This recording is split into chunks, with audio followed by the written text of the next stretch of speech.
Hello, everyone, and welcome. It's great to see you all here. I'm so glad you're able to join us. If you're joining us so many people are joining us from across the globe, whether you are taking a break, starting your day, or ramping things down, we are so thankful that you're all here.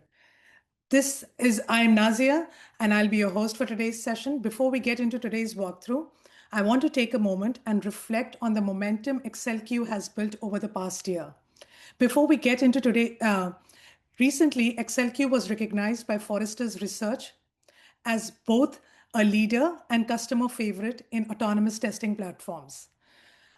What made this recognition especially meaningful wasn't just how ACCELQ scored across evaluation, but the strong validation coming directly from customer feedback, highlighting trust, outcome, and real-world enterprise adoption. That recognition reflects a broader shift we are seeing across quality engineering.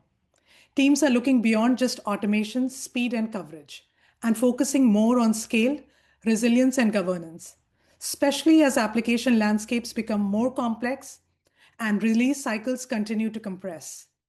Today's session fits into that context, exactly that. ACCELQ 7.1 is the latest step in this journey, bringing incremental but important improvements that help teams manage automation at scale, more effectively support enterprise environment, and maintain strong control access assets, execution, and access. You will see how these enhancements build on the foundation ACCELQ customers are already using today. This will be a practical session on what's new and how it applies to day-to-day testing workflows. Please feel free to drop your questions in the chat, and we'll make sure to answer them at the end. We will leave a few minutes. With that being said, I am very excited to hand it over to Guljeet, our Chief Product Officer here at ACCELQ. He'll walk you through what's new in 7.1 and show how these enhancements come together in the platform. Guljeet, over to you. Wonderful. Thank you, Nazia. And hi, everyone. Thank you for joining. Thank you for joining us. And definitely this time around, a special thanks to everyone to help us kind of achieve that significant milestone that Nazia shared, being customer favorite. We've been a leader many times now. This is the third time, but being customer favorite is definitely our favorite thing, which we could be honored with. So we thank you from the bottom of our heart for kind of being along in our journey and continuing to support us to help basically make the platform better for all of us, right? So with that, like Nazia gave us kind of a good starting point. It's all about enterprise automation, building resilience, and having the platform really be ready for that scalability that you really need from your automation and from the return on investment you make on your automation. There are a few things that I'm going to cover. There are a lot more which we'll be able to cover today. So, for that, I'm sure you know how to get to our release notes.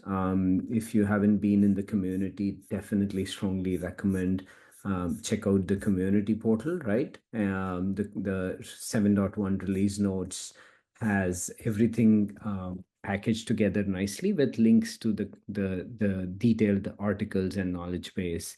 Of course, there is the searchability of community as well as support portal is all integrated. So you'll be able to get to everything that's packaged in 7.1 from here.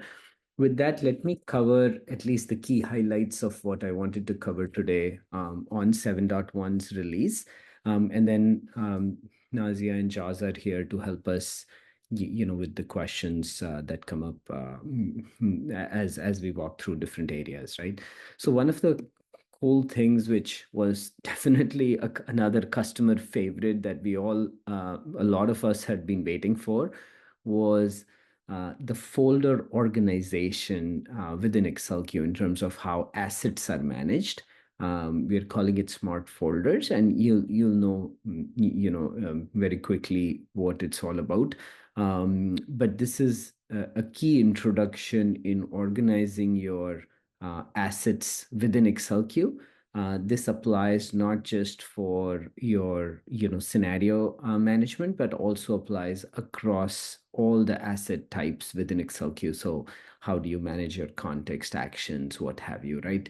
It has suites. There are some really solid real world use cases, which will increase your efficiency and help you do that organization better.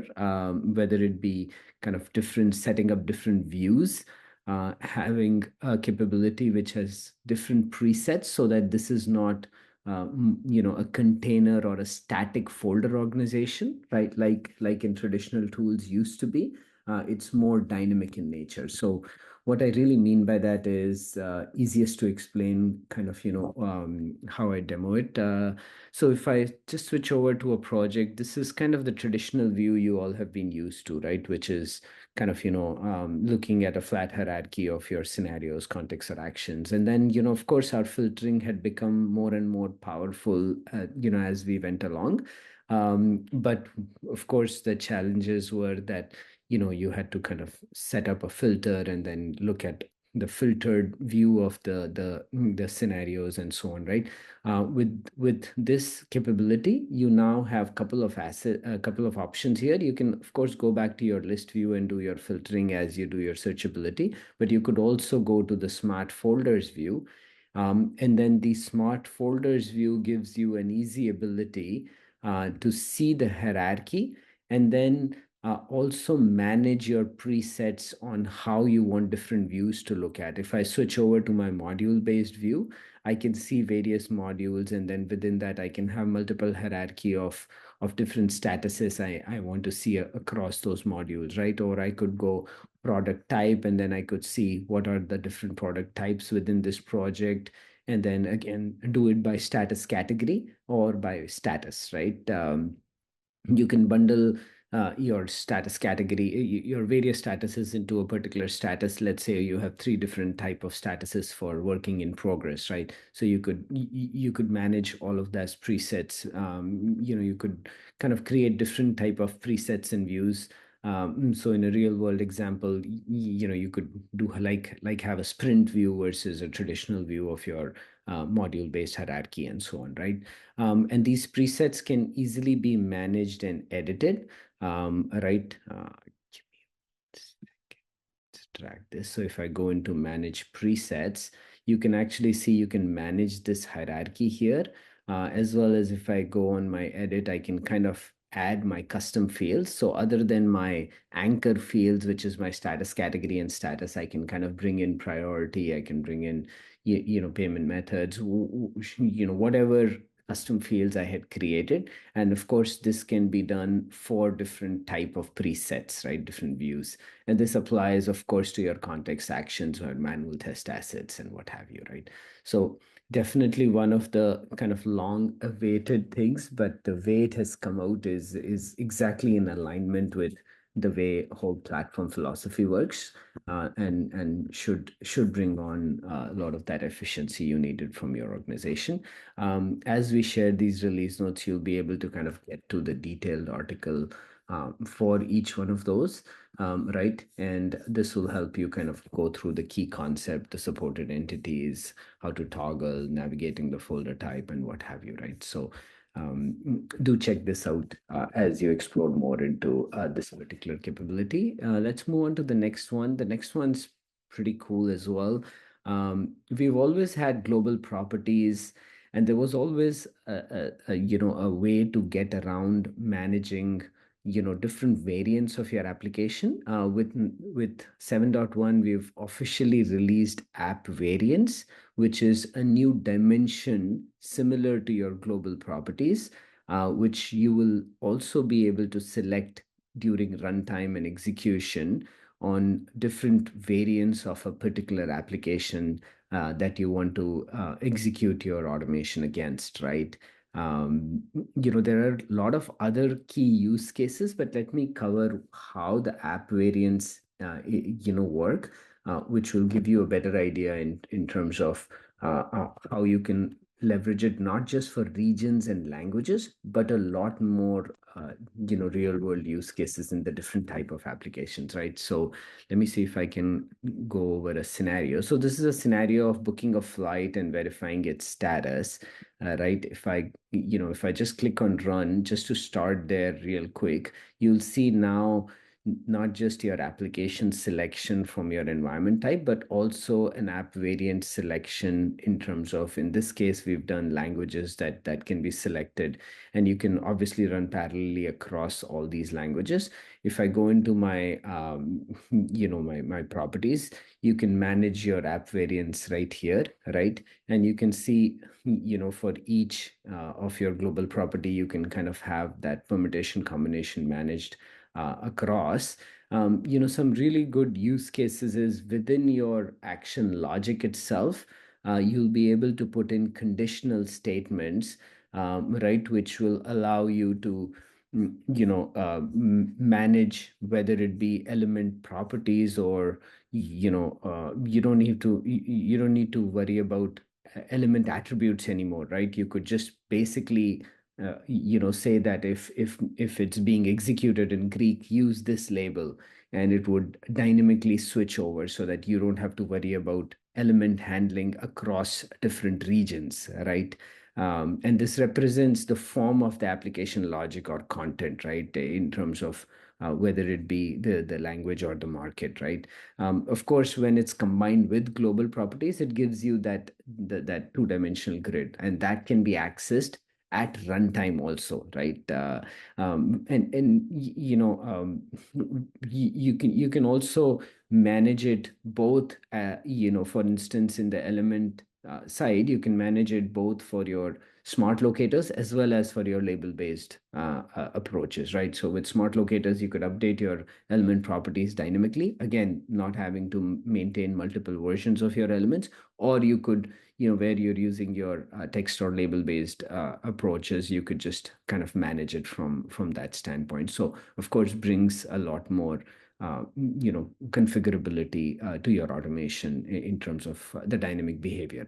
The other use cases I mentioned, maybe this will resonate with some of you, right? The other key use cases are, uh, if you're part of a retail or a insurance or a financial organization, and you guys have in part of your application portfolio certain applications which are driven by a common platform which has many different a common engine, and it has multiple implementation across your customer base. You could definitely use those use cases, right? Wherein kind of the core engine remains the same, and there are different variants of that application for different implementation across your customer base. So whether it be storefront customization, white labeling applications, so there are other key use cases for that app variants also, that you'll be able to kind of manage, of course, and then you can do some A/B testing and feature flag variants with this capability. So has a lot more to it than what just meets the eye, right? So again, check it out more in terms of how you can really leverage this, right? Um, let's go to the next one. I can see a lot of questions trickling down. Hopefully, Jaws, you're kind of taking a note of them. But for now, I'll keep going since we have a short 30 minutes today, right? The next one, again, pretty cool, which is, yeah, released for doing more analytical analysis over your checkouts. Of course, you were able to see those references earlier, but now 7.1 brings a full-blown checkout explorer that allows you a complete visibility into what are your checked out actions, how do the referential integrity works across those other entities or grouping of those scenarios, for and as well as kind of doing more inline actions to be able to do it more kind of comprehensively across the referenced entities, right? So let me show what I'm trying to talk about here. Let's see if I can jump over to one of the good examples. I think this one would give you a good idea of what I'm talking about, the Checkout Explorer. So you can access the Checkout Explorer multiple places, right? As you can imagine, right? You can access it from the global search. You could just go to the Entity Explorer, explore new, and then kind of just say that I want to check out, I want to check out, I want to see my checked out entities, right? So the global search is a good way where you can access the new Checkout Explorer, or let's say you're within a scenario, you can also access it, right here, where you just want to see kind of a more comprehensive view into everything, right? So this is kind of the key landing screen of the Checkout Explorer. You can do the dependency groups. You can change it, just by doing entity types or by dependencies grouping. And what grouping means is it will show me all the impacted actions within a particular scenario group so that it's easier for me to assess the overall impact of my check-in checkouts, right? It also gives you quite comprehensively an inline editing, whether you want to check in or whether you want to undo the checkout. It also gives you a great ability to do a quick diff right there, right? I can just click on diff, and right there within my Explorer, it'll show me, what are the diffs that I'm looking at, so that I can make a decision more comprehensively. And it'll also allow me to do kind of bulk actions, so I can do bulk check-in checkouts. I know one of the questions which is coming out on the chat, and I'm just going to answer it preemptively, is would it allow an admin to override this? It absolutely will. So that's why from the global search, I can actually, when I click on the Entity Explorer, I can actually go to my checked out entities and select a specific user. It doesn't have to be me. So if I am the admin, I can actually go out and check out somebody's, see somebody else's view, analyze it, and override certain checkouts. Let's say somebody's out or what have you, right? So the Checkout Explorer, it allows me to do just that. What else? Let's take a quick look at the Checkout Explorer article itself, right? I'm sure you're all going to check it out, but um, this covers kind of more details in terms of what are all the different abilities. Yeah, I think I covered the dependency view, the action buttons, the entity list. You can actually do that for different entities. So we used the scenario as an example, but it kind of allows you to do the same thing for different entities. Yeah, definitely streamlines your check-in process, and better intelligent dependency resolution, right? Because it's now showing a more comprehensive view of your references, and will also show you what are the blocked items, right? So that you can resolve those dependencies while you're going through that process. So hopefully that aligns with, some of the efficiency that it can bring on to your overall check-in, checkout process. This one's also quite functional in nature, right? In terms of the efficiency, it should provide you to handle kind of, bulk different data. And instead of, typically you would have to open a lot of different models and pop-ups to be able to handle a complex test case grid. Let me see if I can find an example to what I'm talking about. I think I have a good scenario which has a whole bunch of examples. Let's see if I can find this scenario. There you go. I think this scenario has test cases which will be easy to showcase. So right here, I think I have checked it out. Yeah, so I've checked it out so I can easily actually show you. So if you see, now you can have more inline editing to the test grid, right? Which gives you, like I was saying, an easy ability without kind of opening so many different, and you could, pretty much like in an Excel fashion, you can double click, go in then edit mode. See right here, I just jumped into the edit mode. I can use my tab to go through my complete grid, right? Manage and pretty much use the exact same shortcuts, to navigate across my grid and manage this grid, just like how I would manage it in an Excel sheet, right? So the test case grid gives, that ability for efficiently kind of managing. Let's check out this capability right here as well. And let me just introduce you to what, the article that covers everything. You can you can override the parameters, right? You could edit the values by going through that. And you can rename the test cases right there, the test case operations, the bulk actions. You can configure the parameters so that it kind of gives you an easier ability to generate and import those test cases for these grids, right? As well as kind of managing the editing right from within the grid itself, right? So this one should definitely bring that efficiency in managing the test data across your scenarios. Let's move on to the next one.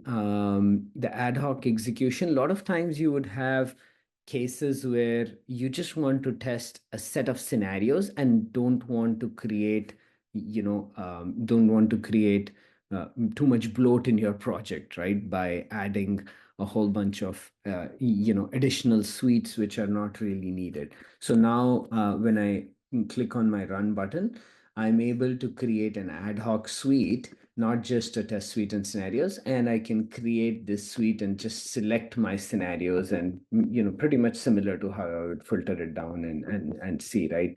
And this kind of gives me an easy ability to just create kind of my ad hoc suite and execute it, not having to clutter my project with a whole bunch of suites which are just needed for just my practice run, right?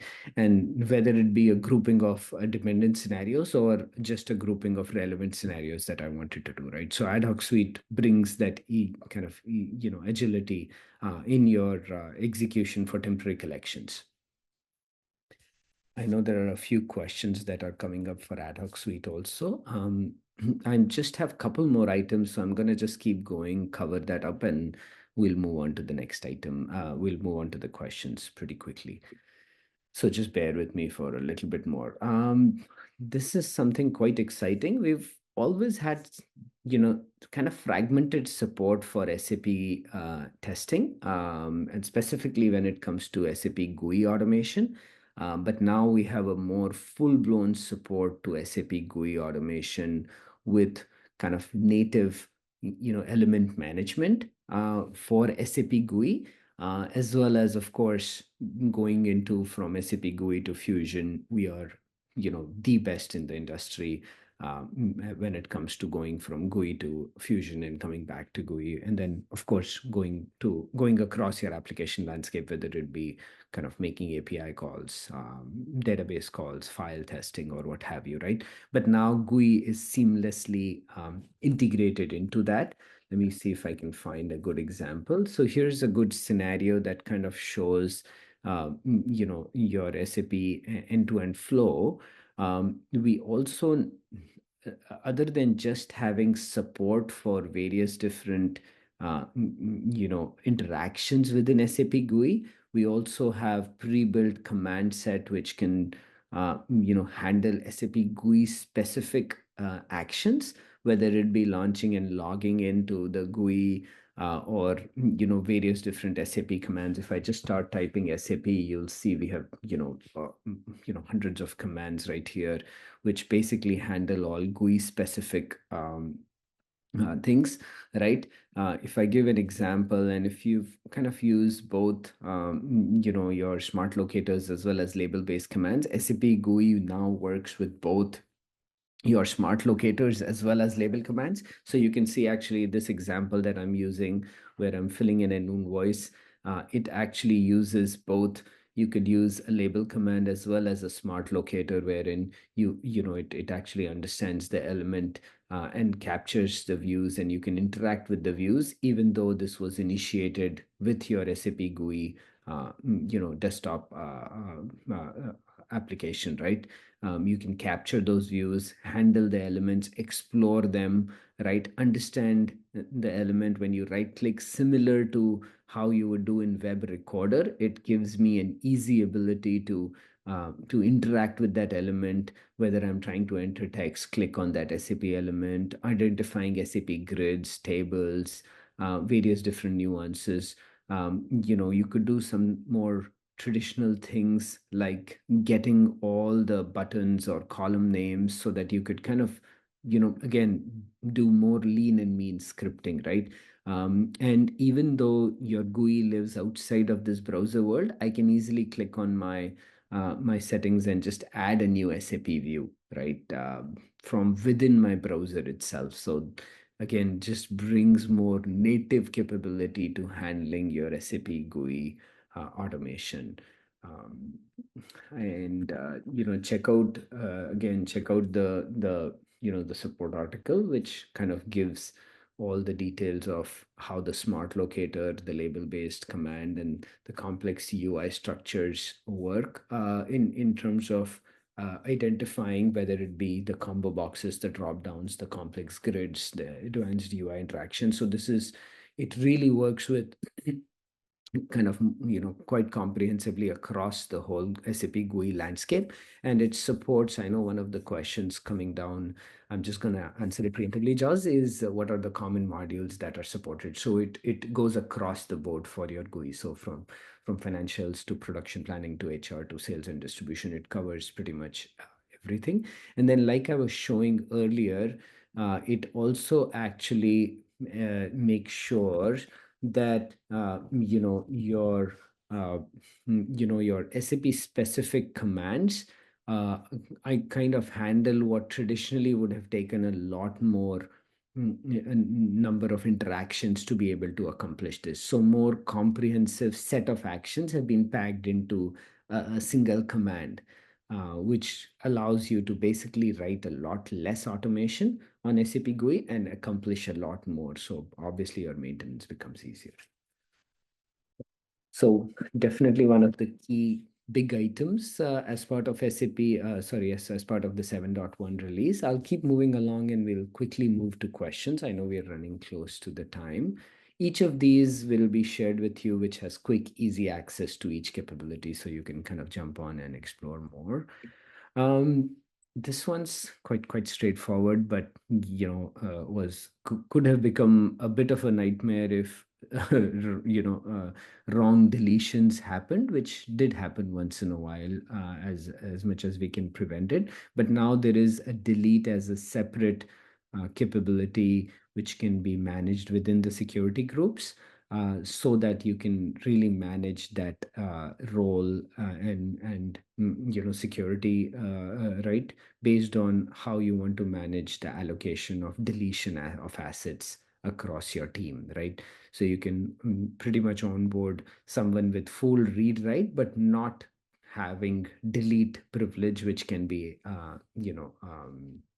only given to certain project owners or certain individuals. This way, just those accident oops moment can be avoided at best, right?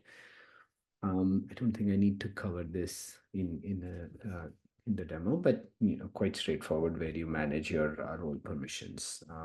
So that's pretty much it. There is a lot more things which came out of 7.1 release. If you go to the community and kind of scroll, it will kind of show you other aspects which were packed into this release, which are usability related, or management of subscription and license, and how the test suite filters. We added certain integrations like Agile Accelerator and so on. So a few more things got packed into 7.1. We are on a pretty aggressive monthly release cycle, but we will keep doing these sessions so that we can bring kind of a more consolidated view into what's coming out and getting packaged. definitely wait for the Spotlight series to do a more deeper dive into each one of these, where you'll also do a more workshop style Q&A for each capability, where we'll basically deep dive into these capabilities. And yeah, again, hopefully you get to play around with these pretty soon. So I think that's about it. Thanks for your time. And we look forward to bringing in more new features as we progress into 2026, and stay tuned for some more amazing stuff that's cooking here at ACCELQ. So thank you. And yeah, have a good day ahead. Thank you, everyone. Thank you, Kulji. Thank you, Razia.